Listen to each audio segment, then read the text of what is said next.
a little extra time explaining some of the procedures that we do in our office. One of the main avenues of treatment that we use is called Applied Kinesiology, and it's not so much a technique, it's more of a system. And some background on this is in 1964, a chiropractor named Giudice was treating somebody who was a vet, and when he came back, he was having a hyperthyroid issue, and Dr. Goodhart treated him nutritionally, and he did very well. Well, the guy was unable to get a job and so forth, and Dr. Goodhart helped him get a job doing delivery, and every time that this guy would come into the office to deliver packages of supplements or whatever, he would always complain that he had a shoulder problem as he was carrying things, and he would embarrass Dr. Goodhart and say, "Hey doc, when are you going to fix my shoulder?" And at the time, Dr. Goodhart was reading a book that just came out by Kendall and Kendall.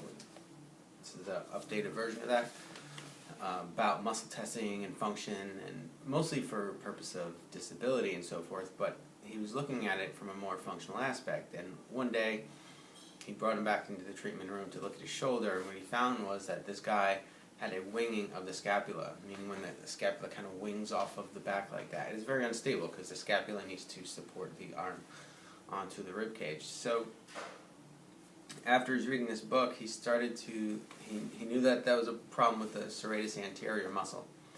And the serratus anterior muscle is the one that comes down onto the ribs, and you can see it very defined in bodybuilders. And he put him against the, you push your hands against the wall, and you saw that the scapula winged up. So he went in and palpated, he felt around in those muscles. He found what he called nodules at that time. And maybe due to the fact that this guy would embarrass Dr. Goodhart, he gave it a real vigorous rubbing into those nodules.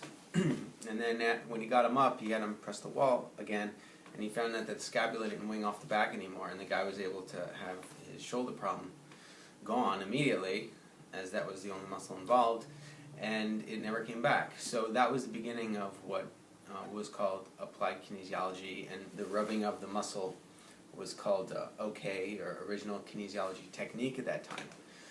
However, that was just the beginning, as you know, and we know that muscles move bones and bones don't move muscles, so it's kind of silly if you think about it to not address the muscular function. And what a lot of people do is they'll find a tight muscle, whether it's therapists or chiropractors or PTs.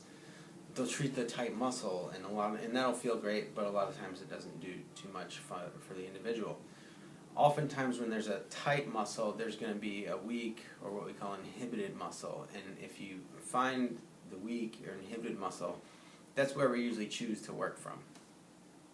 We also know that there's times when muscles should be weak and sometimes should be functioning, and we'll discuss that on later videos. It's beyond the scope of this initial video here. So we know that there's a lot of things that can make a muscle weak, starting from injuries and so forth. But what Dr. Goodhart found was, if you focus on what's called the Triad of Health, meaning structure, emotional, and chemical, if you focus on one of these more than the other, then you're not going to get a balanced individual. So a lot of times people only worry about the structural component and not deal with the biochemical or the emotional component of that triad, and you're not going to get a complete. So what we try to do here is to deal with the complete triad, and obviously some aspects of that are more important for some people than others, but that's what we strive for.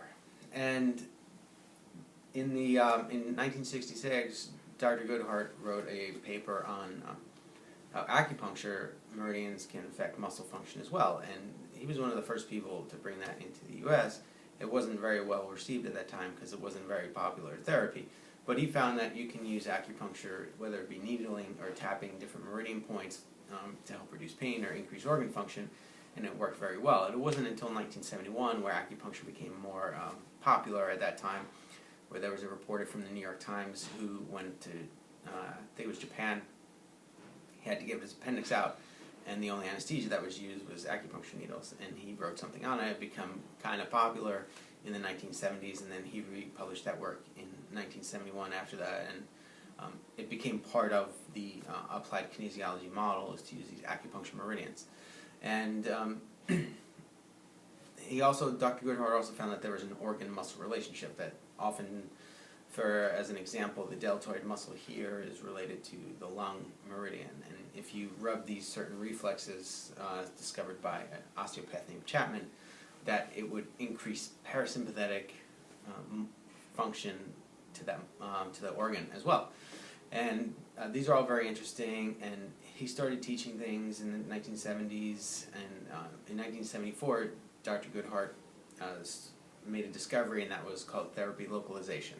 And I'm reviewing this because sometimes I'll use that word in the office, and people often want to know what it means, so this is your opportunity to learn.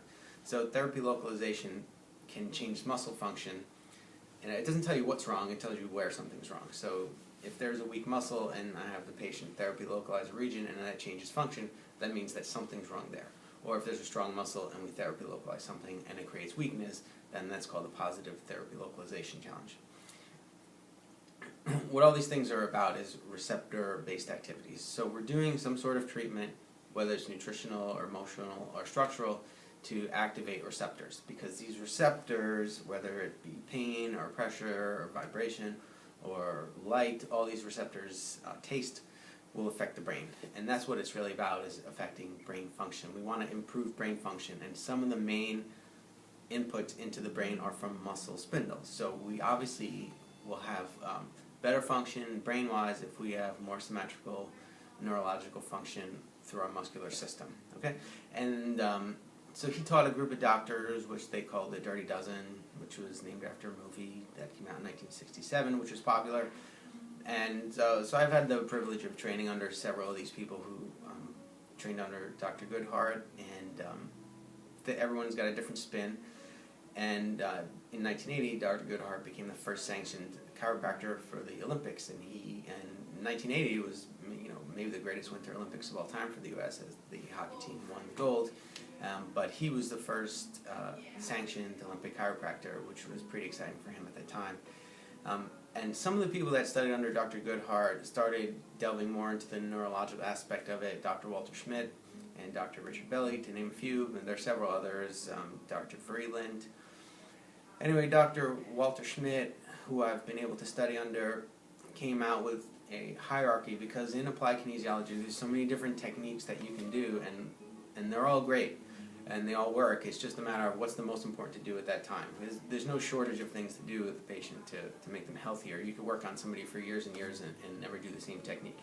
However, he came out with a hierarchy of metabolic and neurological things that would be most important to do first, next, and last. And in our office, I'll go through the works of Dr. Walter Schmidt and Dr. Richard Belli with his neurological spin on it, to do what's most important first, next, and last. And I'm going to shoot a series of demonstration videos in the office that I hope you'll enjoy to learn more. So please email or call in with any questions you have, and I look forward to seeing you in the office.